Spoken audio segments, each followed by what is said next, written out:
Oke,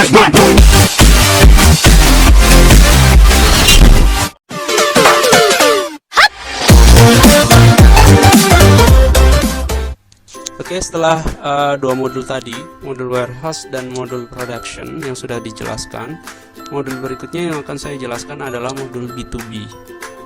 Untuk modul B2B ini, yaitu cara mengerjakannya atau cara mengoperasionalkannya. Yang pertama, Anda boleh klik B2B, ya. Kemudian di sini muncul ada show B2B offers sama B2B sales order list. Nah, sebelum lanjut ke proses ini, saya jelaskan dulu apa itu B2B.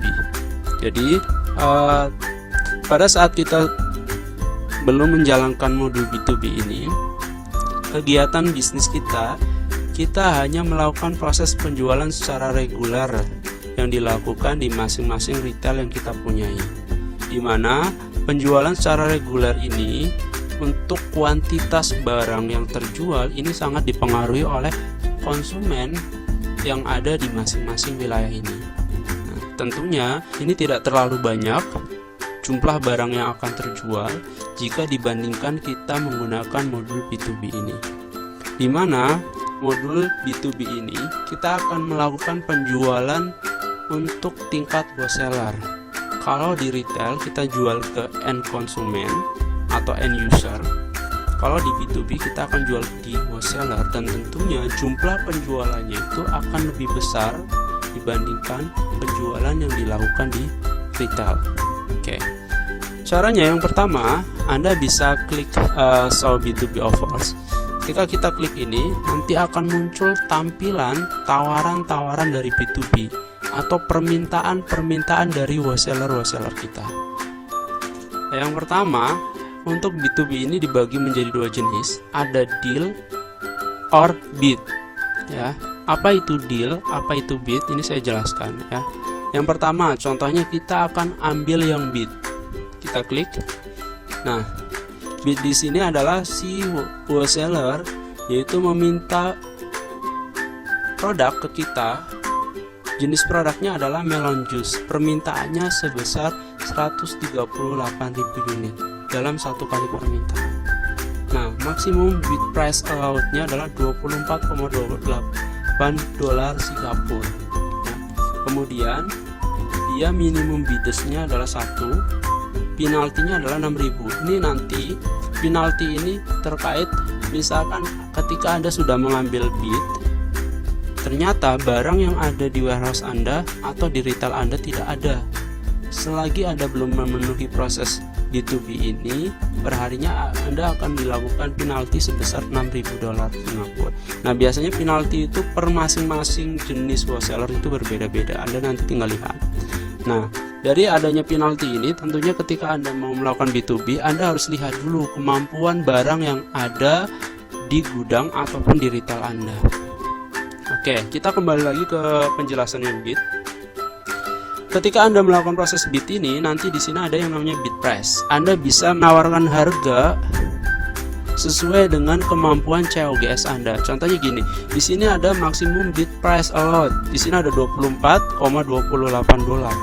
Anda misalkan akan taruh harga di bawah maksimum harga yang ada di atas ini. Misalkan harganya dari 24 Anda turunkan. Harganya misalkan 23 dolar, 5 ya. Kemudian kita submit. Kemudian ternyata ini building cost, artinya adalah gini. Ini prosesnya harus cepat ya, karena need day-nya itu di hari 24 ya. Bid result-nya itu ada di hari 19. Nah, ini sudah di hari 22. Nah, ini sudah ke close. Artinya kita tinggal cari bid terbaru, caranya tinggal kita klik lagi untuk merefresh. Nah, ini udah kita refresh. Nah, ini kebetulan yang terbaru, kita harus cepat prosesnya ya biar tidak ke close lagi. Nah, kita ambil misalkan di sini 24 dolar ya. Kita submit. Nah, kemudian ini dia otomatis memenuhi. Jadi dari perusahaan kita secara otomatis akan memenuhi permintaan dari vendor tadi, permintaan dalam bentuk B2B dan untuk jenis yang bid tadi ya. Nah, untuk proses bid ini nanti dia akan memenuhi selagi barang yang disimpan di gudang kita ataupun di retail kita mampu untuk memenuhinya.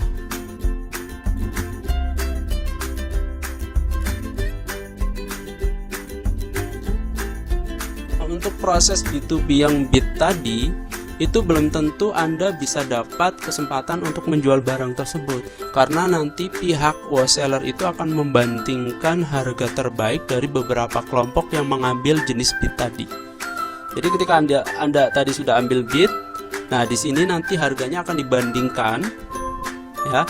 Harga yang kita taruh di sini akan dibandingkan oleh pihak wholesaler mana yang lebih murah dari beberapa kelompok yang ambil bid ini. Nah, nanti dia akan ambil. Nah, cara ngeceknya bid itu berhasil atau tidak, Anda bisa cek di B2B Sales Order List. Nah, kalau kita cek di sini ternyata belum dikirim, artinya adalah kita harus alokasikan dulu, ya. Jangan sampai Anda lupa mengalokasikan, ya. Di sini nanti permintaannya dia ternyata transaction in progress-nya masih berjalan, ternyata Anda belum klik alokasinya. Artinya adalah alokasi ini nanti barang untuk permintaan sebanyak ini, ya. Nih, Anda akan penuhi dari barang yang tersimpan di mana? Apakah dari retail Anda yang ada di Jakarta, Bandung, atau Denpasar, atau hanya akan Anda penuhi dari warehouse Anda saja yang ada di Bogor. Ya, misal saya akan penuhi hanya dari warehouse. Sebanyak 46.000. Tinggal kita submit. Nah, kemudian dia akan memenuhi. Berjalan ini progresnya. Langkah yang kedua adalah jenis B2B yang deal. Ini contohnya ada deal untuk jenis barang melon juice. Ini Anda tinggal submit saja. Nah, jadi kalau yang deal itu nanti bedanya dengan bid. Kalau bid adalah Anda saingan harga dengan kelompok yang lain untuk mendapatkan B2B dari jenis bid tadi. Tapi kalau jenis yang deal ini adalah Anda cepat-cepatan ngambil kesempatan itu dengan kelompok yang lain. Siapa yang lebih cepat mengalokasikan, siapa yang lebih cepat barangnya terpenuhi, maka dia akan diambil. Alokasinya masih sama, tinggal klik alokasi. Kemudian Anda mau memenuhi dari mana? Gudangkah, dari retail yang ada, atau lain sebagainya. Nah, misalnya dari gudang sebanyak 137.000, ya, kita copy paste ini. Nah, kalau enggak misalnya gini, ya, dari gudang 100.000, kemudian 37.000-nya saya ambil dari Denpasar. Misalnya di Denpasar kebetulan barangnya itu kok nggak terjual di situ, misalkan menumpuk, saya bisa ambil dari retail juga 37.000-nya. Oke, ini 100.000. Oke, tinggal kita submit. Nah, ini nanti dia akan melakukan proses pengiriman sesuai dengan deal yang sudah kita ambil tadi. Nah, ini kaitannya dengan penjelasan dari modul B2B. Jadi ketika Anda mau mengambil net profit lebih banyak lagi dibandingkan kelompok lain, maka Anda boleh melakukan proses B2B ini. Tentunya sebelum Anda melakukan B2B, Anda harus cek dulu kemampuan COGS Anda. Kemudian Anda cek juga kemampuan persediaan Anda yang ada di warehouse ataupun di masing-masing retail.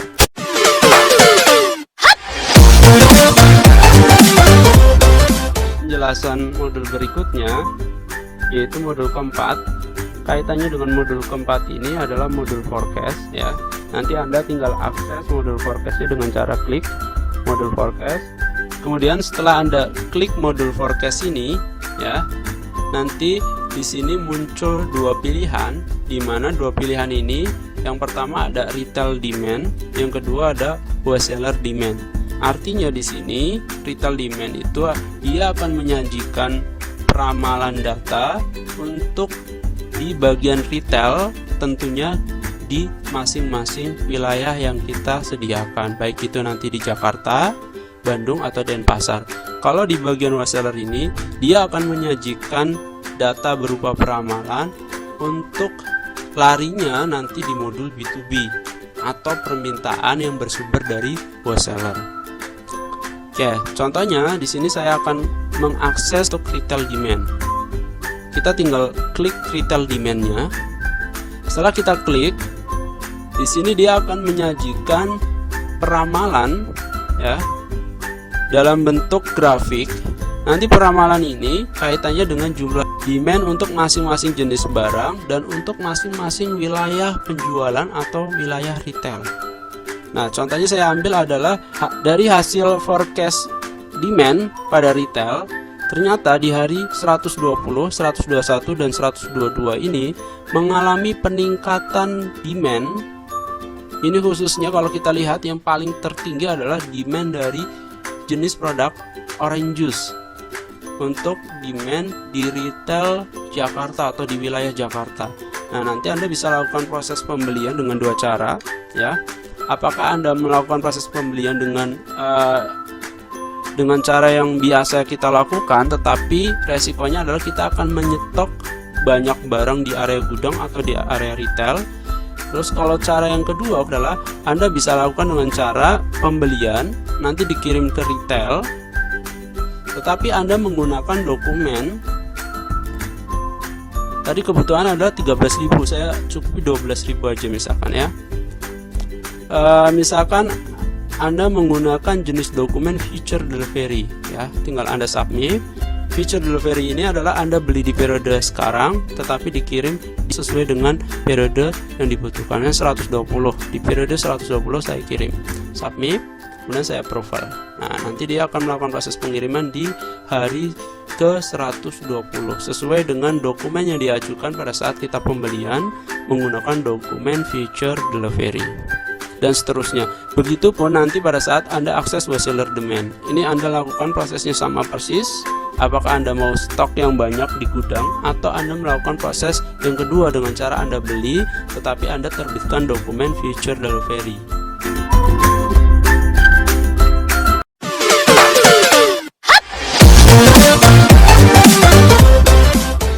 Kita lanjut ke penjelasan berikutnya kaitannya dengan modul e-commerce. Ini modul terakhir yang akan saya jelaskan.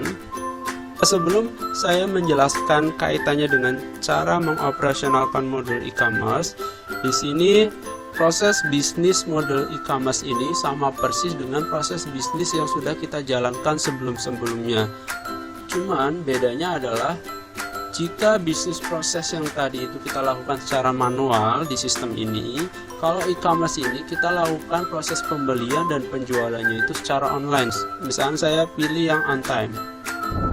Nah, kita lanjut untuk pengoperasionalan modul e-commerce. Yang pertama, Anda tinggal klik modul e-commerce-nya. Kemudian setelah Anda klik modul e-commerce, di sini disajikan ada 3 tools. Yang pertama ada Monsoon Sim Web Market, yang kedua ada Web Sales Order, dan yang ketiga ada Web Purchase Order. Langkah yang pertama yang perlu Anda lakukan adalah Anda mengakses Monsoon Sim Web Market-nya dulu. Pada saat Anda klik di sini, kemudian di sini yang Anda perlu lakukan adalah Anda klik pause-nya, ya. Anda klik pause. Nah, kemudian Anda pilih di sini apakah Anda akan melakukan proses pembelian post to buy, atau Anda akan melakukan proses penjualan post to sale. Nah, caranya ketika Anda mau melakukan proses pembelian post to buy, klik, kemudian jenis barang apa yang akan Anda lakukan proses pembelian, apakah finished good, apple juice, orange juice atau melon juice, atau raw material box, straw, apple, orange, atau sebaliknya mesin yang akan Anda lakukan proses pembelian secara online ini. Dan contoh yang saya berikan adalah misalnya jenis barang finished good, ya, untuk apple juice. Saya pilih, kemudian saya submit. Kemudian Anda biaya yang akan ditaruh di dalam modal pos untuk melakukan proses pembelian ini berapa. Anda tinggal tentukan, misalnya saya ambil biaya $500 misalkan, $500 untuk 5 hari misalkan, ya. Ini tinggal Anda tentukan. Untuk pembelian kemudian nanti akan ditaruh di mana, apakah di gudang, kebetulan di wilayah Bogor, atau di retail, yaitu ada 3 retail, Jakarta, Bandung, atau Denpasar. Nah, misalnya saya beli untuk nantinya saya simpan di wilayah Bogor, nanti tinggal klik, tinggal submit. Nah, kemudian setelah submit dia akan muncul seperti ini, ya. Setelah muncul seperti ini, Anda lakukan proses pembelian itu dengan cara klik we buy, ya, untuk apple juice. Nah, buy, kemudian taruh Bogor, submit, ya. Kemudian setelah submit, Anda tentunya lari ke dalam tampilan yang ketiga ini, tools web purchase order, ya, dan seterusnya. Nah, langkah berikutnya adalah ketika Anda mau melakukan proses penjualan, Anda tinggal post lagi, kemudian Anda lakukan post to sell ya, untuk jenis barang apple juice, submit, kemudian berapa yang mau ditaruh modalnya, $500 untuk 5 hari, misalkan only 10 submit ya. Kemudian misalkan kami akan menjual untuk apple juice misalkan ya, submit. Kemudian Anda langsung lakukan alokasi pack insert-nya, klik. Kemudian alokasinya sebanyak ini 11.900. Misalnya saya ambil dari Bogor, yaitu gudang. Jangan lupa ini titik komanya, kalau Anda copy paste, hapus, tinggal di allocate and zip atau pengiriman. Kemudian nanti dia akan menampilkan dalam bentuk list seperti ini. Di sini ada progresnya, kemudian di sini ada waktu lead time-nya, kaitannya dengan issue day sampai delivery-nya. Nah, ini belum terkirim karena ini progresnya belum 100%. Nah, kemudian di sini ada tampilan 2 ya. Kalau yang pertama ini untuk melakukan proses pembelian atau penjualan secara online di modul e-commerce. Kalau yang kedua dan yang ketiga, web sales order dan web purchase order, ini hanya listnya saja. Ketika Anda sudah melakukan proses di sini, misalkan melakukan proses penjualan, maka nanti listnya akan muncul di sini. Ketika Anda sudah melakukan proses di sini, Anda sudah melakukan proses pembelian, maka listnya akan muncul di sini. Ya, nanti Anda tinggal baca di sini. Oke, sebagai penutup di sini, kaitannya dengan beberapa modul tambahan yang saya aktifkan, bukan berarti modul ini mengganti dari beberapa modul yang kemarin. Bahkan modul ini sifatnya adalah membantu bisnis proses kalian untuk memperoleh fungsi tujuan berupa net profitnya ya. Jadi secara keseluruhan nanti bisnis proses Anda itu bertambah. Yang kemarin cuma dibatasi hanya kaitannya dengan bisnis untuk jenis perusahaan jasa saja, sekarang Anda bisa melakukan perluasan usaha dengan cara melakukan proses bisnis manufaktur. Nah, Anda bisa menggunakan perpaduan dua-duanya dan melakukan kombinasi kedua jenis bisnis ini. Intinya, semakin Anda memaksimalkan semua modul yang disajikan di sini, semakin pula Anda menghasilkan net profit yang cukup besar. Jadi ketika Anda ingin menang atau menjadi tim terbaik, silakan Anda maksimalkan semua modul yang ada di sini.